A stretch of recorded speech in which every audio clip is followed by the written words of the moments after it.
Le nouveau chasseur furtif de génération de la Chine, le J-35A, est à couper le souffle. Le J-35I a volé la vedette avec ses manœuvres impressionnantes et ses capacités de combat.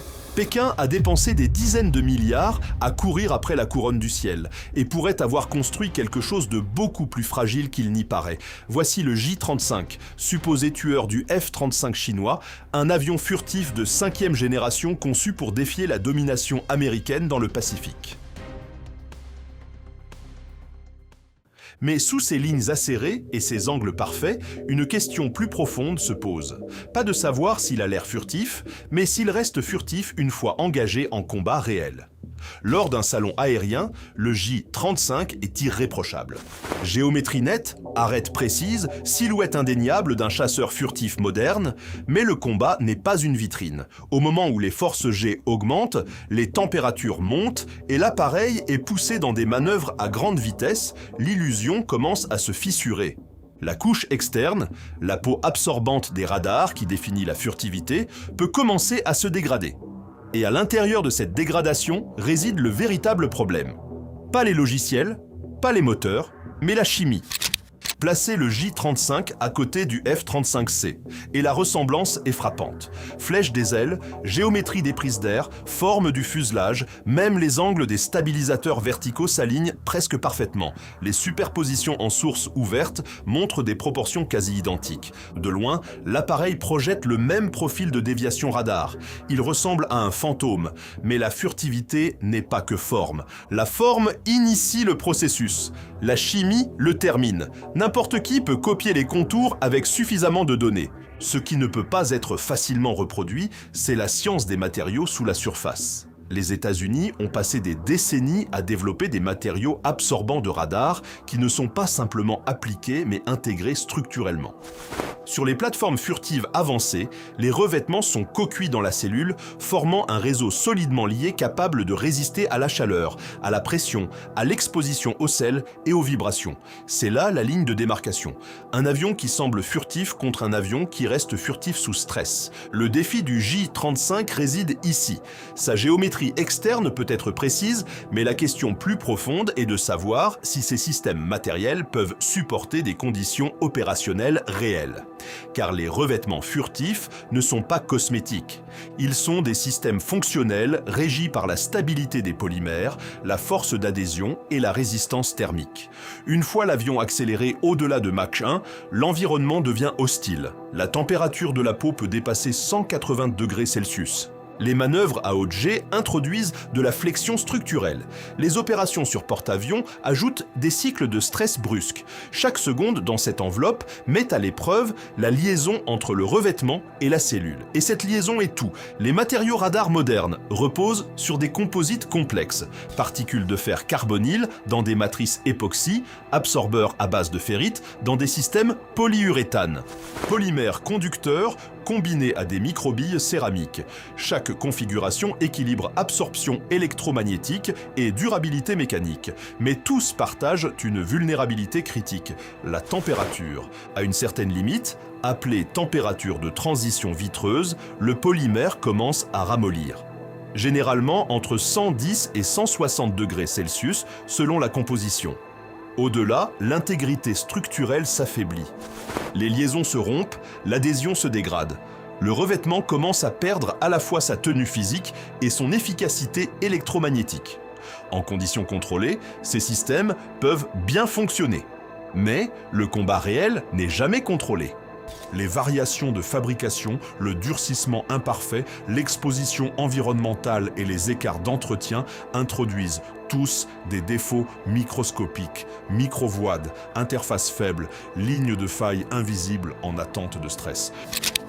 Une fois que l'expansion thermique commence, le revêtement et le métal sous-jacent se dilatent à des vitesses différentes.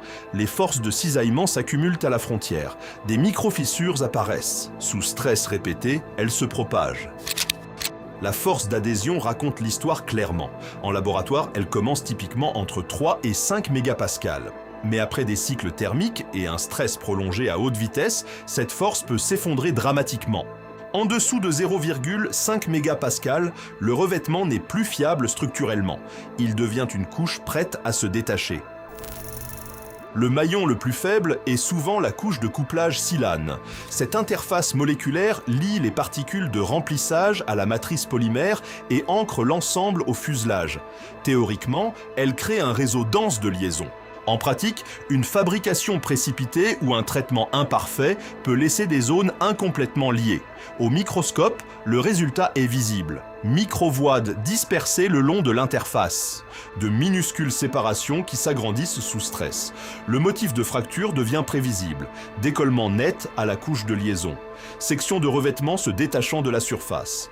Une fois ce processus amorcé, la furtivité se dégrade rapidement. Car la furtivité n'est pas binaire. Elle est cumulative. Chaque défaut compte.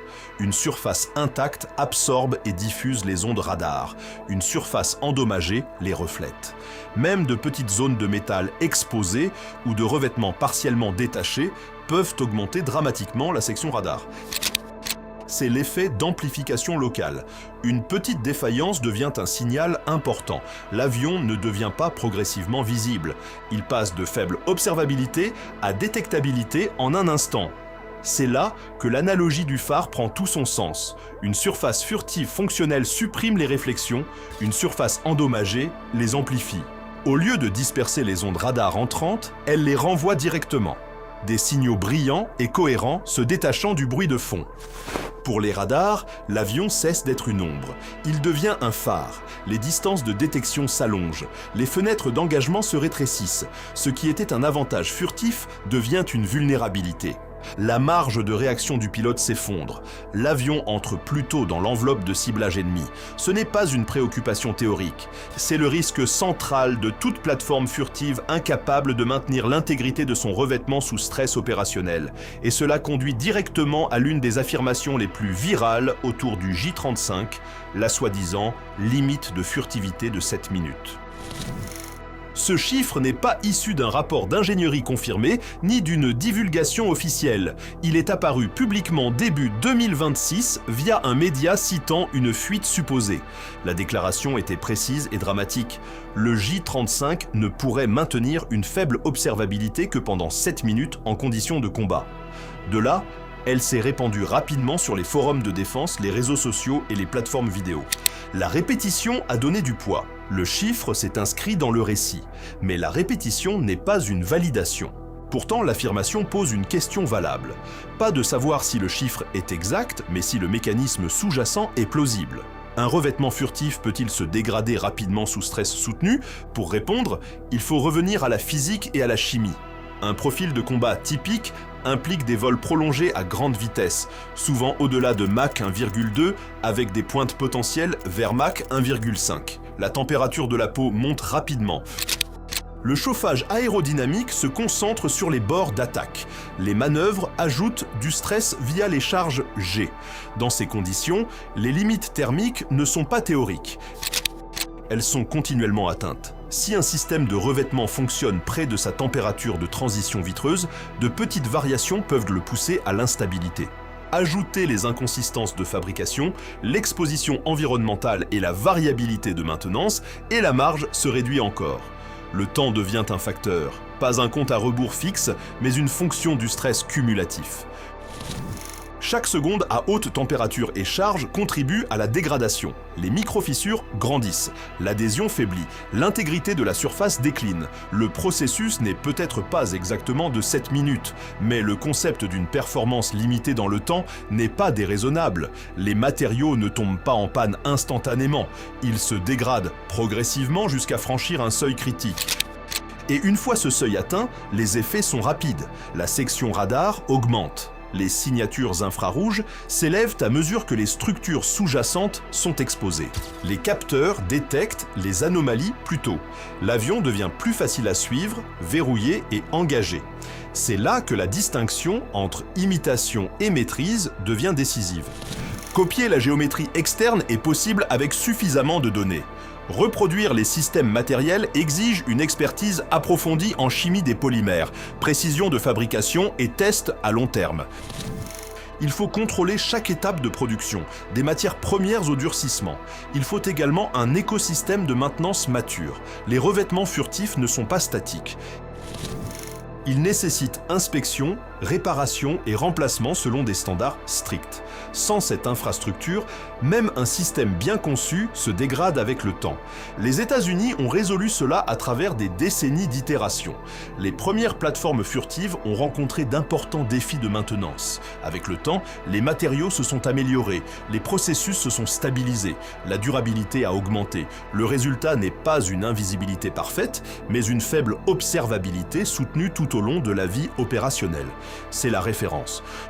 Pour tout nouvel entrant dans l'aviation de 5e génération, atteindre ce niveau n'est pas une question de copier des designs, c'est une question de maîtrise des matériaux. Car en fin de compte, la furtivité n'est pas définie par l'apparence, elle est définie par la persistance. Un avion qui semble invisible sur une piste mais perd cette propriété sous stress n'apporte aucun avantage significatif. En combat, seule la performance dans l'enveloppe opérationnelle compte. Et cela ramène la discussion au problème central. Pas de savoir si le J-35 ressemble au F-35. Il le fait clairement. Pas de savoir s'il intègre des concepts avancés. Il le fait probablement. La question est de savoir si ces systèmes matériels peuvent soutenir ces concepts dans des conditions réelles. Car si ce n'est pas le cas, les conséquences sont immédiates. Perte de furtivité, détectabilité accrue, survivabilité réduite. Dans ce scénario, l'avion ne tombe pas progressivement en panne. Il passe d'un atout à un risque au cours de la même mission. Voilà le danger intégré dans sa peau. Et c'est pourquoi le débat autour du J-35 ne porte pas finalement sur le design, le coût ou même l'espionnage. Il porte sur la chimie, la couche invisible qui détermine si un chasseur furtif reste un fantôme ou devient une cible. Dans la guerre moderne, cette distinction fait tout. Car le radar se moque des intentions, il se moque des titres, des affirmations ou des apparences. Il ne répond qu'à la physique, à l'énergie réfléchie ou absorbée, aux signaux renvoyés ou supprimés. Et dans cette équation, il n'y a pas de place pour l'illusion. Soit le matériau tient, soit il ne tient pas. Soit l'avion reste invisible, soit il est exposé. Il n'y a pas de juste milieu. Voilà la réalité derrière la furtivité. Pas de magie, pas de mystère, mais une lutte constante entre ingénierie et environnement, entre design et stress, entre chimie et temps. Et dans cette bataille, l'issue se décide non dans les communiqués, mais dans les molécules.